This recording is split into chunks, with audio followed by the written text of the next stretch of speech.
down, yeah. I've been feeling so, I've been.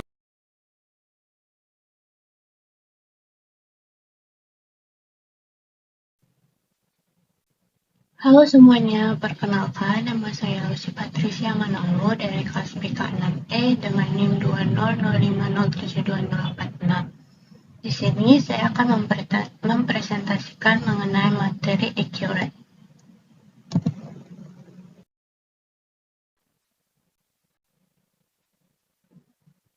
Yang pertama, pengertian accurate. Menurut Cahaya Sukmacayadi, accurate merupakan suatu sistem perangkat lunak komputer yang diciptakan bagi pencatatan dan pengelolaan keuangan pada setiap perusahaan, baik perusahaan dagang, perusahaan jasa, maupun pada perusahaan produksi. Software accurate adalah bagian dari sistem informasi akuntansi yang terkomputerisasi. Software ini hadir untuk memudahkan pekerjaan, khususnya bagi para pengelola data keuangan perusahaan. Accurate akan membantu menyelesaikan pekerjaan lebih cepat dan mudah, sehingga para pengguna dapat memperoleh informasi dengan cepat bila sewaktu-waktu diperlukan. Dengan menggunakan accurate accounting, dapat mempersingkat waktu dalam pengerjaan siklus akuntansi serta mendapatkan hasil yang lebih akurat.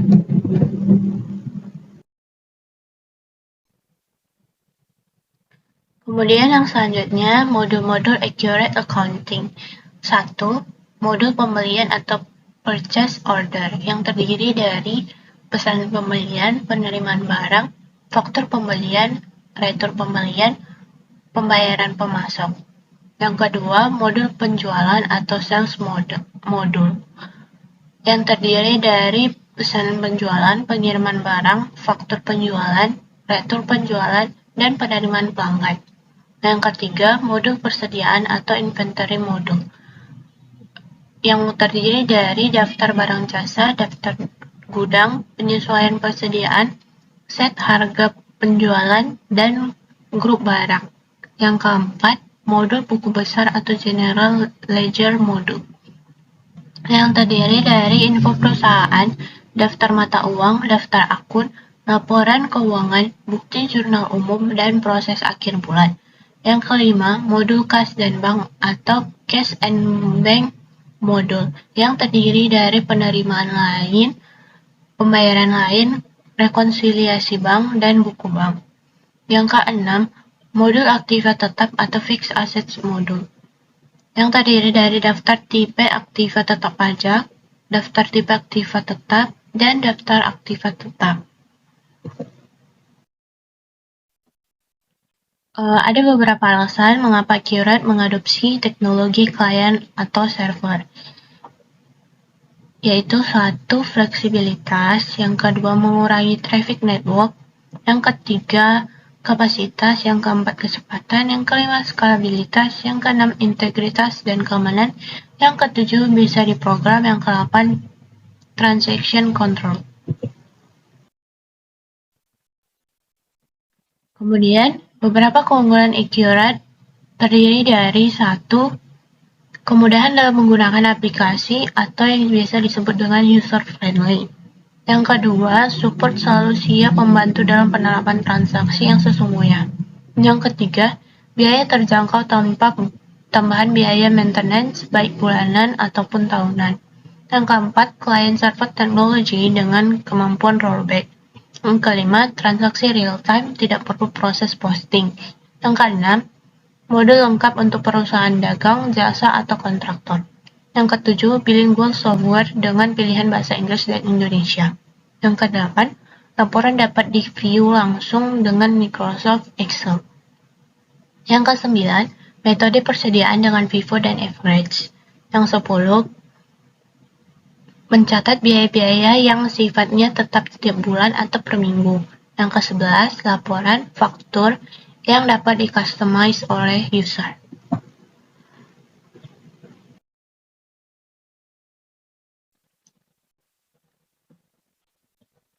Kemudian yang kita bahas yaitu setup standar. Terlebih dahulu, kita akan menyiapkan data-data standar seperti 1. Saldo kas dan bank berdasarkan rekening koran yang terakhir. Yang kedua, buku piutang pelanggan. Yang ketiga, buku hutang kepada pemasok. Yang keempat, daftar barang dan jasa yang diperjualbelikan beserta stok barang terakhir yang dimiliki. Setelah data-data standar dipenuhi, maka persiapan awal database tipe standar dengan petunjuk. 1. Sebelum melakukan persiapan awal database, dapat memilih bahasa yang diinginkan dengan cara mengklik pada bahasa yang diinginkan. Kemudian klik tombol lanjut atau next untuk masuk ke tahap persiapan berikutnya. Kemudian yang kedua, klik option persiapan standar atau back setup dan klik tombol lanjut atau next untuk masuk ke tahap persiapan berikutnya. Seperti pada contoh seperti ini. Kemudian yang ketiga, jika ingin melakukan persiapan database dengan menggunakan tipe persiapan singkat, maka dapat mengklik tombol yes pada window message confirmation untuk melanjutkan persiapan awal database dengan tipe persiapan singkat atau basic setup. Kemudian yang keempat, selanjutnya mengisi data tentang mata uang atau currency dan informasi tentang perusahaan. Kemudian yang kelima, menginput informasi kas dan bank yang dimiliki. Setelah selesai menginput informasi kas dan bank, selanjutnya klik tombol lanjut atau next. Yang keenam, menginput informasi pelanggan dan pemasok. Yang ketujuh, menginput informasi barang dagangan.